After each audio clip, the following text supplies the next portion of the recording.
தேவகி அம்மையா. ஆமா. என் தந்தையோ வசுதேவர். அப்படி நான் பிறந்த இடமோ எப்பேற்பட்ட இடம்? எப்படிப்பட்ட இடம்? அந்த வடமதுரையில சிறைச்சாலையில நான் பிறந்தேன். ஆமா. எப்படி? சிறைச்சாலையில நான் பிறந்தேன். அந்த சிறைச்சாலை ஆரம்பிக்கிறவன் யார்? எப்பேற்பட்டவன்? எப்படி?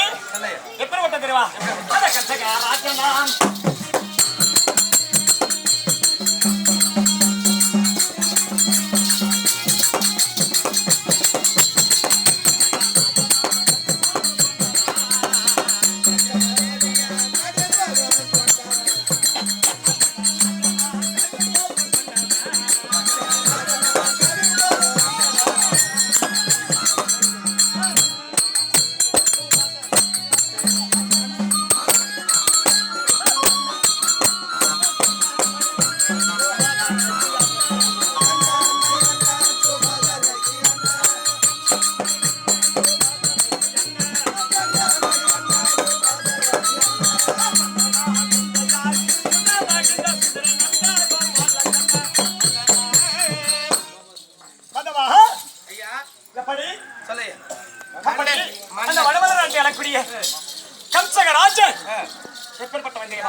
என் தாயும் தந்தையும் சிறைச்சாலையில் வைத்திருந்தார்கள். அப்படி சிறைச்சாலையில் அழைத்து வைத்திருந்தார்கள். நான் பிறப்பதற்கு முன்பதாகவே என் தாய்க்கு 7 பெண் பிள்ளைகள் பிறந்தார்கள். எப்படி? 7 பெண் பிள்ளைகள் சிறைச்சாலையில் பிறந்தார்கள்.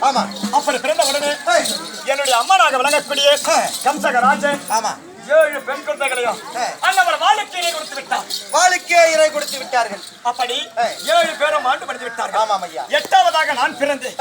எதற்காக தெரியுமா? எதற்காக ஐயா? அவனை அழிக்க வேண்டும் என்று. ஏனென்றால் ஐயா அவன் வைக்கக்கூடிய சகனங்கள் என் அக்காவார்கள் பிறந்த உடனே மேல இருக்கக்கூடிய ஆராய்ச்சி மணி அடித்தது. கோவர கைதல் கூறியது. 1000 ராஜிமார்கள் கம்சகராஜ் இடத்துல ஓடி போய் முறையிட்டார்கள். ஆனால் நான் பிறந்த உடனே என்ன நடந்தது தெரியுமா? ஆராய்ச்சி மணி அடிக்கவில்லை, அப்படியே நின்று விட்டது. கோவர கைதுகள் கூவவில்லை, வாய்ப்பத்திக் கொண்டது. 1000 ராஜிமார்கள் அப்படியே நின்று விட்டார்கள். கம்சகராஜ இடத்துல முறையிடவில்லை. ஆனால் நான் பிறந்த உடனே என் தந்தை வசுதேவர் என்ன செய்தார் தெரியுமா? என்ன செய்தார் ஐயா? வாடையிலே என்னை கொண்டு போய் வைத்தார். எப்படி வைத்தார் தெரியுமா? எப்படியா? நான் பிறந்த உடனே சிறைச்சாலையானது தானாகவே விலகிவிட்டது. விலகிவிட்ட பிறகு என் தந்தையோ சிரசில் கூட வைத்துக் கொண்டு அந்த கூடையில என்னை வைத்துக் கொண்டு வேப்பில வாடைக்கு சென்று கொண்டிருந்தார். அப்படி சென்று கொண்டிருக்க தருணத்திலே வேப்பில வாடைக்கு முன்பதாக பெருத்ததோர் நதிக்கரை சென்று கொண்டிருந்தது. பெருத்ததோர் நதிக்கரை. நதிக்கரையா? நதிக்கரை. எப்படி? நதிக்கரை. அந்த நதிக்கரையில இறங்கி அப்புறமாக சென்றால் வேப்பில வாடை வரும். ஆனால் என் தந்தையார் என்ன செய்தார் தெரியுமா? எப்படி செய்தார்? சிரசில என்னை கூடையில ஏந்தி கொண்டு அந்த நதியில இறங்கினார். ஆனால் என் தந்தையானார் இறங்கி போக தருணத்திலே வெள்ளமானது கங்கா தேவியானவர் பெருகிவிட்ட பிறகு என் தந்தையானவர் சிரசு முழுகும் அளவிற்கு வெள்ளமாக பெருகிவிட்டது. கங்கா தேவியானவர் பெருகிக் கொண்டே வருகிறார். அப்படி வரும் தருணத்திலே என் தந்தை சற்று அஞ்சாமல் அந்த நதியில இறங்கி சென்றார். அப்படி இறங்கி போக தருணத்திலே கூடையில் இருக்கக்கூடிய என்னுடைய பாதமானது என்ன செய்தது தெரியுமா? என்ன செய்தது ஐயா? அந்த கூடையை தவித்து விட்டு எனது வலது காலானது அந்த நதியிலே பட்டுவிட்டது. அப்படி அந்த நதியில பட்டவுடனே கங்கா தேவியானவர் என்ன செய்தார் தெரியுமா? என் தந்தைக்கு பாராகவே வழிவிட்டு விட்டார். இந்த புறமாக இருக்கக்கூடிய நதியானது அப்படி நின்று விட்டது. இந்த புறமாக இருக்கக்கூடிய நதியானது அப்படி நின்று விட்டது. ஒரு புறமாக நின்று விட்டது. இடையில என்ன நடந்தது? என் தந்தைக்கு பாதை ஏற்பட்டு விட்டது. அப்படி பாதை ஏற்பட்டவுடனே என் தந்தை என்ன செய்தார் தெரியுமா?